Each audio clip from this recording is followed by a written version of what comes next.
رجب المرجب کا مہینہ ہے۔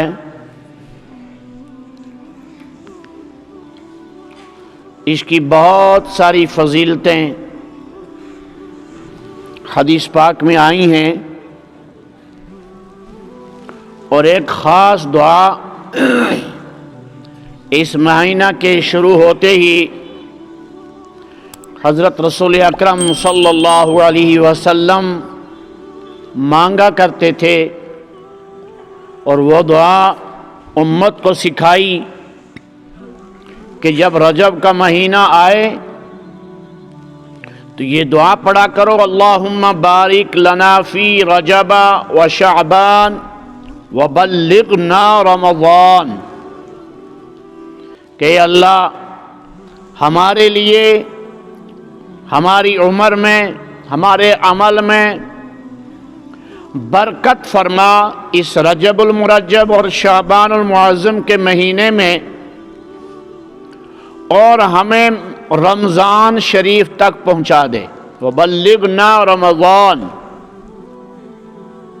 رمضان مبارک کے اشتیاق میں حضور علیہ الصلوۃ والسلام 2 مہینے قبل ہی یہ دعا امت کو سکھائی، اور خود بھی آپ یہ دعا مانگا کرتے تھے۔ اس مہینے میں عام مفسرین اور محدثین، عارفین کی تحقیق ہے کہ اس مہینے کی 27ویں رات کو کائنات میں ایک عظیم ترین واقعہ، ایک عظیم ترین مسئلہ پیش آیا۔ وہ یہ کہ حضرت رسول اکرم صلی اللہ علیہ وسلم کو اللہ تعالی نے 27ویں رجب المرجب کی رات کو مسجد حرام سے مسجد اقصی تک کا سفر کروایا، اور مسجد اقصی سے پھر آسمانوں کا اور سدرۃ المنتہا تک کا سفر کروایا۔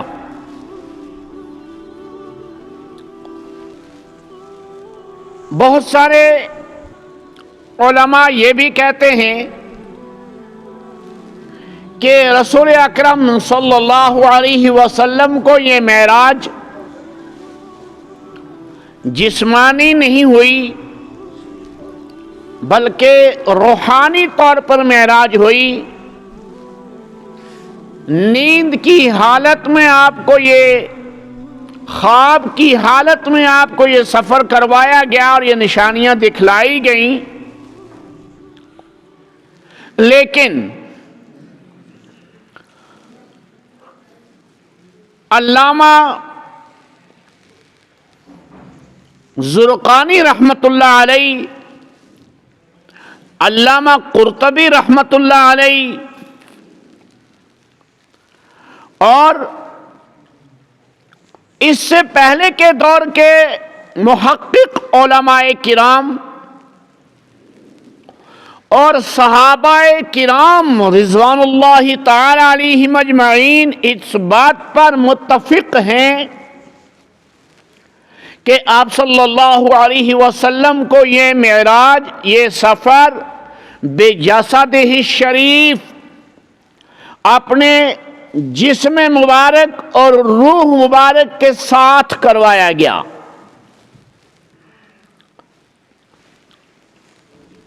علامہ سید سلیمان ندوی رحمت اللہ علیہ نے زرقانی رحمہ اللہ کے حوالہ سے لکھا کہ 45 صحابہ کرام رضوان اللہ علیہم اجمعین اس روایت کو بیان کرتے ہیں، اس روایت کو بیان کرتے ہیں کہ حضور صلی اللہ علیہ وسلم کو معراج جسمانی ہوئی نہ کہ روحانی۔ عالم اسلام کی عظیم ترین شخصیت اور محقق علامہ شیخ محی الدین ابن عربی رحمہ اللہ کا قول پڑھا، فرماتے ہیں کہ آپ صلی اللہ علیہ وسلم کو جو معراج ہوئی 36 مرتبہ آپ صلی اللہ علیہ وسلم کو معراج منامی ہوئی، خواب کی حالت میں ہوئی، نیند کی حالت میں ہوئی، اور ایک مرتبہ آپ صلی اللہ علیہ وسلم کو یہ معراج جسمانی ہوئی۔ وہ فرماتے ہیں کہ جسمانی معراج کے لیے تیاری اور جسمانی معراج کے لیے روحانی طور پر تیار کرنا حضرت رسول اکرم صلی اللہ علیہ وسلم کو اس اعتبار سے آپ کو 36 مرتبہ منامی معراج ہوئی، یعنی خواب کی حالت میں، اور آخر میں آپ صلی اللہ علیہ وسلم کو معراج جسمانی عطا ہوئی۔ معراج کا واقعہ مکہ المکرمہ میں ہوا ہے۔ زیادہ روایت یہی ہے کہ نبوت کے اور رسالت کے اعلان کے 12ویں سال میں یہ عظیم ترین واقعہ پیش آیا۔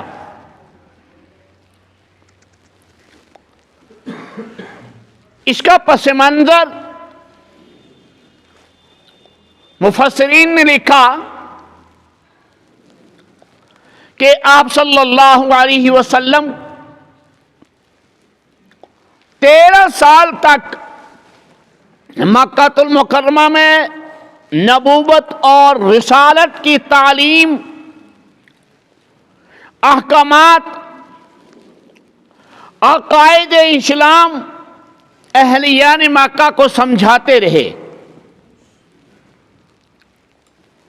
لیکن اہلیان مکہ میں سے بہت کم قلیل حضرات نے مان کر دیا۔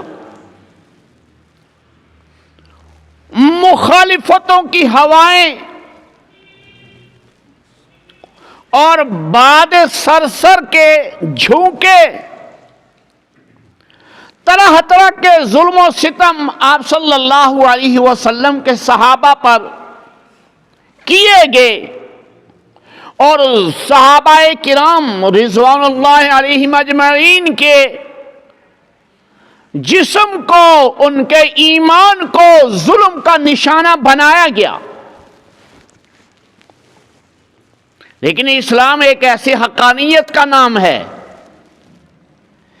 اسلام ایک ایسی صداقت کا نام ہے کہ جس جسم کے اندر یہ حقانیت داخل ہو جاتی ہے، جو جسم انسانی اس صداقت کا اقرار کر لیتا ہے، پھر اس کو کتنی ہی مشکلات کا سامنا کرنا پڑے، وہ اس سے بال کے نوک کے برابر بھی سرکنا پسند نہیں کرتا، ہٹنا پسند نہیں کرتا۔ اس کا سب کچھ دین اسلام بن جاتا ہے، اس کی عزت، اس کا ناموس، اس کی توقیر، اس کی زندگی، اس کا اوڑھنا بچھونا اسلام بن جاتا ہے، جس کے رگ رگ کے اندر اسلام داخل ہو گیا۔ اس دوران آپ صلی اللہ علیہ وسلم کے محبوب چچا، جو آپ صلی اللہ علیہ وسلم کے بہت ہمدرد تھے، بہت زیادہ ہمدرد، ابو طالب، ان کا انتقال ہو جاتا ہے،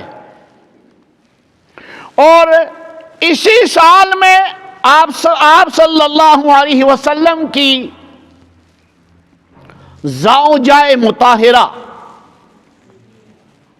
ام المومنین حضرت خدیجۃ الکبریٰ رضی اللہ تعالی عنہا بھی انتقال فرما جاتی ہیں۔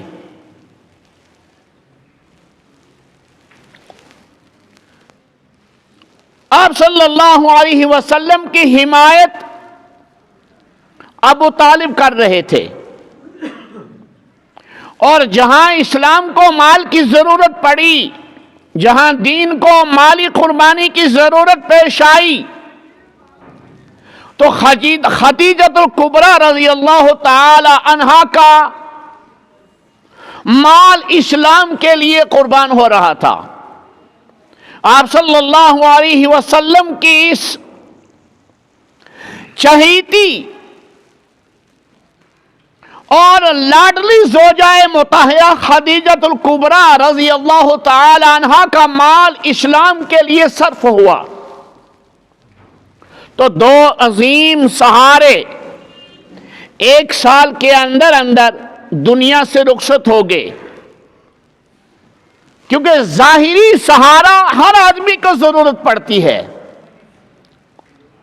ہر انسان ظاہری سہارے کی مدد اور معاونت لے لیتا ہے، تو اللہ کے پیغمبر رسول کریم صلی اللہ علیہ وسلم کو بھی ظاہری طور پر یہ دنیاوی دو سہارے اللہ نے عطا فرمائے تھے۔ جب یہ دونوں سہارے دنیا سے رخصت ہو گئے، ٹوٹ گئے، تو آپ صلی اللہ علیہ وسلم بہت غمگین ہوئے۔ اس قدر غمگین رہتے تھے کہ آپ صلی اللہ علیہ وسلم نے فرمایا کہ یہ سال عام الحزن ہے، غم کا سال ہے، یہ سال مصیبت کا سال ہے، یہ سال پریشانیوں کا سال ہے، عام الحزن اس کو قرار دیا۔ ادھر سے اہلیان مکہ کی طرف سے طرح طرح کی مشقتیں صحابہ کرام پر آزمائی جاتی تھیں، اور طرح طرح کے ظلم و ستم ڈھائے جاتے تھے۔ آپ صلی اللہ علیہ وسلم کچھ عرصہ کے لیے، ایک ماہ کے لیے طائف تشریف لے گئے، جسے آج ریاض کہتے ہیں۔ طائف میں آپ صلی اللہ علیہ وسلم نے سوچا کہ محنت کا میدان بنایا جائے، یہاں دین کی محنت اور توحید کی محنت اور اسلام کا تعارف کروایا جائے۔ ممکن ہے کہ یہ بستی اسلام کے قریب آئے، اس بستی سے اسلام کی حمایت ہو، دین کی حمایت ہو، توحید کی حمایت ہو، اس بستی میں کلمہ پڑھنے والے آ جائیں، اللہ سے لو لگانے والے پیدا ہو جائیں، اور اس بستی والے بھی جہنم کی آگ سے بچ جائیں۔ لیکن طائف میں کیا ہوا، وہ تاریخ سب نے سنی ہے کہ آپ صلی اللہ علیہ وسلم 3 سرداروں کے پاس گئے، مختصر انہوں نے انکار کیا آپ کی دعوت اور نبوت کا، رسالت کا، اور اتنا ہی نہیں کہ انکار کر دیا، بلکہ آپ صلی اللہ علیہ وسلم کے پیچھے اوباش، غنڈہ اور بدترین قسم کے نوجوانوں کو لگا دیا۔ وہ آپ صلی اللہ علیہ وسلم کی ذات اقدس کے اوپر پتھر برساتے۔ روایات میں آتا ہے کہ وہ نوجوان پتھروں میں سے کنکر والے پتھر، دھاری دار پتھر نکال نکال کے چن چن کے لاتے، اور اس رسول رحمت صلی اللہ علیہ وسلم کی ذات عالی، جو اللہ کے پیغمبر، اللہ کے نبی، اللہ کے عظیم رسول صلی اللہ علیہ وسلم ہیں، ان کے اوپر پتھر برساتے۔ لہو اتنا بہا، خون اتنا بہا رسول کریم صلی اللہ علیہ وسلم کا کہ روایات میں آتا ہے کہ نالین مبارک کے اندر آپ کا پیر پھنس چکا تھا۔ اس قدر نالین خون سے بھری ہوئی. حضرت زید ابن حارثہ رضی اللہ تعالی عنہ آپ کے ساتھ ہیں. آپ نڈھال ہو گئے، کمزور ہو گئے، مزمحل ہو گئے، اور آپ صلی اللہ علیہ وسلم کو زید ابن حارثہ رضی اللہ تعالی عنہ نے اپنے کندھوں پر اٹھا کر ایک سایہ دار درخت کے نیچے رکھا. عرض کرنے کا مقصد یہ ہے کہ آپ صلی اللہ علیہ وسلم کا حوصلہ ٹوٹ گیا، دل ٹوٹ گیا، اور قوم کی طرف سے بالکل مایوسی کے آثار نظر آنے لگے کہ اللہ، تیرے دین کو کوئی ماننے والا، تیرے کلمہ کو کوئی زبان پر جاری کرنے والا، اس کلمے کو کوئی دل میں جگہ دینے والا، اس قرآن کو کوئی دل میں جگہ دینے والا، اور تیرے اس پیغام سرمدی کو کوئی اپنی آنکھوں میں جگہ دینے والا نہیں رہا. وہ ایک دعا حضور علیہ الصلوۃ والسلام ارشاد فرماتے ہیں، اس وقت پڑھتے ہیں وہ دعا کہ اللہ، اس کا مفہوم ہے کہ اللہ اگر تو ناراض نہیں ہے، میں تیری طرف شکایت کرتا ہوں، میں تیرے عالی دربار میں جھکتا ہوں، میں تیرے عالی دربار میں سجدہ ریز ہو رہا ہوں، اگر تو ناراض نہیں تو راضی ہے تو مجھے اس تکلیف کی کوئی پرواہ نہیں. یہ جو تکلیف مجھے پہنچائی جا رہی ہے، اس تکلیف کا مجھے کوئی غم نہیں، کوئی حزن نہیں، کوئی ملال نہیں. پہاڑوں کا فرشتہ آ جاتا ہے اور عرض کرتا ہے کہ یا رسول اللہ صلی اللہ علیہ وسلم، آپ اشارہ فرما دیجئے، ان دونوں پہاڑیوں کو ملا کر ملیا میٹ کر دیا جائے گا، اور اس بستی کے اندر، اس جگہ کے اندر قیامت تک انسان نام کی کوئی مخلوق پیدا ہی نہیں ہوگی، یہ مٹ جائیں گے، یہ تباہ کر دیے جائیں گے. آپ صلی اللہ علیہ وسلم نے فرمایا اللہم اہد قومی فإنہم لا يعلمون. نہیں، میں تو رحمت للعالمین بن کر آیا ہوں. اے اللہ، میری اس قوم کو ہدایت عطا فرما، میری اس قوم کو راہ راست عطا فرما. فإنہم لا يعلمون، یہ میرے مقام کو نہیں جانتے، یہ میرے مرتبے کو نہیں جانتے، یہ میری نبوت اور رسالت کے اعزاز سے بے خبر ہیں تو بے قصور ہیں. اللہ تو انہیں ہدایت عطا فرما. اللہم اہد قومی فإنہم لا يعلمون. یہ بھی لمبا واقعہ ہے. مجھے عرض کرنے کا مقصد یہ ہے کہ جب آپ صلی اللہ علیہ وسلم ہر طرح سے مایوس ہو گئے اور آپ صلی اللہ علیہ وسلم کا دل مبارک انتہائی مغموم ہو گیا، محزون ہو گیا، تو اللہ ذوالجلال والاکرام کی طرف سے ایک انعام آیا. اللہ ذوالجلال والاکرام کی طرف سے ایک تمغہ مل رہا ہے، اور وہ انعام معراج کی شکل میں آپ کو عطا کیا جا رہا ہے. اسی لیے قرآن مجید نے لفظ سبحان استعمال فرمایا. علماء نے لکھا کہ لفظ سبحان ہی بتا رہا ہے، اسی لفظ سے یہ بات سمجھی جا رہی ہے اور سمجھ میں آ رہی ہے کہ واقعہ معراج نیند کی حالت میں نہیں ہوا، واقعہ معراج بے جسد ہی شریف ہوا، جس میں مبارک کے سمیت آپ صلی اللہ علیہ وسلم کو یہ سفر کرایا گیا. کہ سبحان کے معنی پاک ہے، اور یہ لفظ اس وقت بولا جاتا ہے جب عظیم ترین واقعہ کسی انسان کے ساتھ پیش آئے، جب کوئی عجیب و غریب بات پیش آئے، اس وقت یہ لفظ بولا جاتا ہے. تو اس سے معلوم ہوا کہ حضرت رسول اکرم صلی اللہ علیہ وسلم کی ذات عالی کے ساتھ یہ واقعہ جسمانی طور پر پیش آیا، جسم اور روح کے سمیت آپ صلی اللہ علیہ وسلم کو یہ مبارک سفر کروایا گیا. اس لیے لفظ سبحان بولا. ایک دوسرا نقطہ ہے، علامہ جلال سیوطی رحمہ اللہ نے اور دوسرے مفسرین نے لکھا کہ لفظ سبحان اللہ تعالیٰ اس لیے اس سورت کے شروع میں اس واقعہ کو بیان کرنے کے شروع میں لا رہے ہیں کہ دنیا والوں یاد رکھو اللہ اللہ ہے، مصطفیٰ ہے صلی اللہ علیہ وسلم. تم کہیں اس دھوکے میں نہ پڑ جانا کہ مصطفیٰ صلی اللہ علیہ وسلم کو اتنی عظمت عطا کی جا رہی ہے، اتنی رفعت اور بلندی عطا کی جا رہی ہے، اس دھوکے میں نہ پڑ جانا کہ ان کو الوہیت کا مقام دے دیا گیا، ان کو ربوبیت کا مقام دے دیا گیا. نہیں، مصطفیٰ صلی اللہ علیہ وسلم عبد ہیں اور عبد ہی بن کر رہیں گے اور عبد ہی بن کر رہنا چاہتے ہیں. یہ خدائیت کے درجے پر نہیں ہیں، خدا پھر بھی خدا ہے. خدا تو وہ ہے جو مصطفیٰ صلی اللہ علیہ وسلم کو بلا رہا ہے.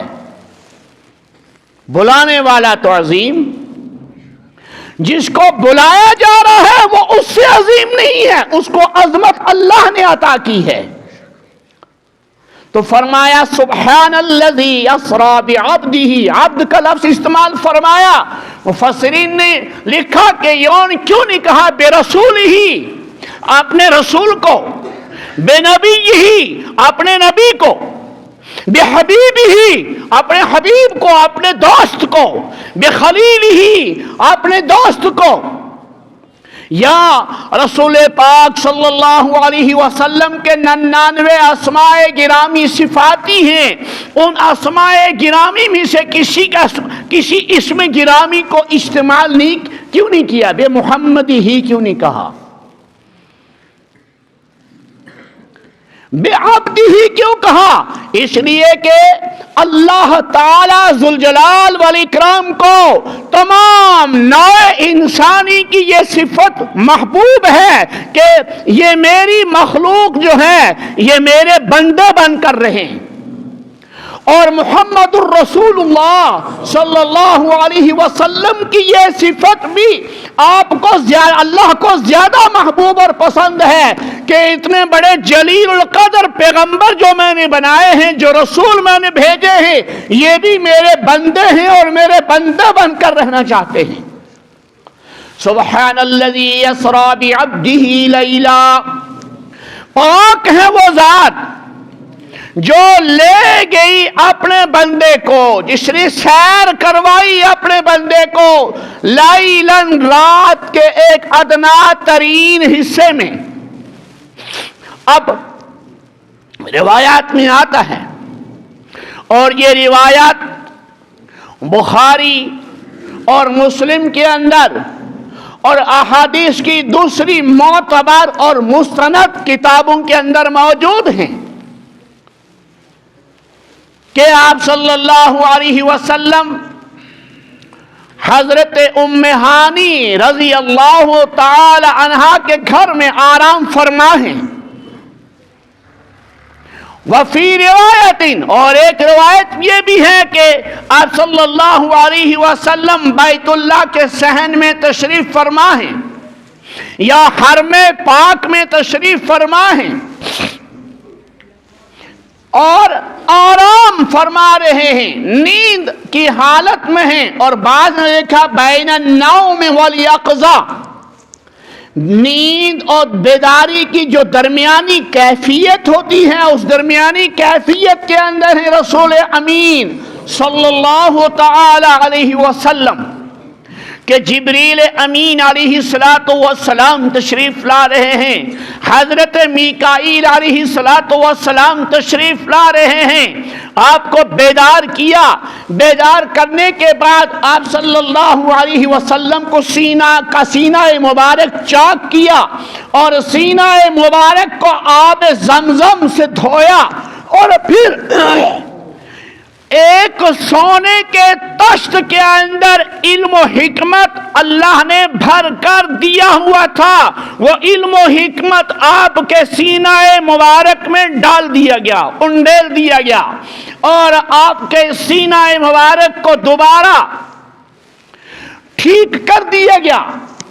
پھر آپ کے سامنے ایک جانور لایا گیا جو خچر سے چھوٹا، گدھے سے ذرا بڑا اور دراز قد، سفید رنگ۔ اس کی نظر جہاں اس کی نظر حد نظر تھی، کیا مطلب؟ جہاں تک اس کی نظر پڑتی تھی، ہاں اس کا قدم حد نظر پر تھا، یعنی جہاں اس کی نظر پڑتی تھی وہاں اس کا قدم پڑتا تھا۔ اس جانور کو براق کہا جاتا ہے اور براق بھی کہا جاتا ہے۔ عربی کا ایک قاعدہ ہے، نحو کا، گرامر کا، کہ کثرت لفظ کثرت معانی کو بتلاتے ہیں۔ جتنے الفاظ زیادہ ہوں گے، حروف زیادہ ہوں گے، اتنے معانی کے اندر قوت آتی ہے۔ تو براق برق سے نکلا، جس طرح بجلی کی رفتار تیز رفتار ہے، اور اسی طریقے سے اس بجلی سے زیادہ رفتار والا جانور براق تھا، اس لیے اس کو براق کہا جاتا ہے۔ اس کے اوپر رسول رحمت صلی اللہ علیہ وسلم کو سوار کیا گیا، اور سوار کرنے کے بعد یہ چل رہا ہے۔ راستے میں بہت ساری چیزیں دیکھی، بیت اللحم دیکھا جہاں عیسیٰ علیہ السلام کی پیدائش ہے، اسی طریقے سے موسیٰ علیہ السلام کی قبر دیکھی، اسی طریقے سے دنیا ایک بوڑھی دیکھی، اور جبریل امین علیہ السلام نے کہا کہ یہ بوڑھی جو ہے دنیا ہے۔ اس بوڑھی کی عمر کو دیکھ کر آپ دنیا کے بعد، اس کے بعد دنیا کی جتنی عمر ہوگی اس کا اندازہ لگا سکتے ہیں۔ ظاہر سی بات ہے کہ بوڑھیا کی عمر بہت کم عمر رہتی ہے، اس لیے فرمایا کہ دنیا اب بہت کم عمر ہے دنیا کی، یہ فنا ہونے والی ہے۔ اور آپ صلی اللہ علیہ وسلم اللہ کے آخری نبی ہیں، اللہ کے آخری رسول ہیں، اللہ کے آخری پیغمبر ہیں۔ آپ کے بعد نبوت اور رسالت کا دروازہ بند، نبوت اور رسالت کا محل مکمل ہو چکا ہے۔ اور بہت ساری چیزیں دیکھی۔ اللہ نے آپ کو بیت المقدس پہنچایا، بیت اللہ سے بیت المقدس۔ بیت المقدس سلیمان علیہ السلام کی تعمیر کی ہوئی مسجد ہے، اس کے بعد اس کی نئی تعمیرات ہوتی رہیں۔ اس وقت میں یہ مسجد بھی خستہ تھی، لیکن اس کا ڈھانچہ موجود تھا، اور سلیمان علیہ السلام کے دست مبارک اور ان کے دور مبارک کی تعمیر کی ہوئی عالی شان عمارت موجود تھی۔ یہ رات کا وقت ہے، حضرت امام الانبیاء محمد الرسول اللہ صلی اللہ علیہ وسلم کو مدعو کیا ہے، اور تمام انبیاء کرام علیہم السلام موجود ہیں۔ علامہ خالد سیف اللہ نے لکھا، پھر مفسر قرآن حضرت مفتی فیض الوحید رحمہ اللہ نے لکھا، اور علامہ شبیر احمد عثمانی نور اللہ مرقدہ نے لکھا، اور علامہ مفتی محمد شفیع عثمانی رحمہ اللہ نے لکھا۔ ان کے جلیل القدر فرزند جلیل شیخ الاسلام مولانا تقی عثمانی دامت برکاتہ العالیہ نے لکھا، اور اس طریقے سے متقدمین مفسرین نے لکھا کہ دو ہی چیزیں ہیں، یا انبیاء کرام علیہم السلام کے اجساد کو حاضر کیا گیا، ان کے جسموں کو حاضر کیا گیا، اور اللہ اس پر قادر ہے، اور یا انبیاء کرام علیہم السلام کے اجساد کو نہیں، ان کی روحوں کو جسم بخشا گیا، اور اس جسم کو روحوں کے سمیت وہاں حاضر کیا گیا۔ ان کی ارواحیں وہاں جمع تھیں، یا ان کے اجسام و ارواح دونوں وہاں جمع تھے؟ یہ دونوں قول جلیل القدر مفسرین نے لکھے ہیں، اور میں نے حوالے سے آپ کو پیش کر دیا ہے۔ اس کے پیچھے ایک بہت بڑی متقدمین کی اور مفسرین کی جماعت ہے جو اس چیز کو واضح طور پر بیان کر رہی ہے۔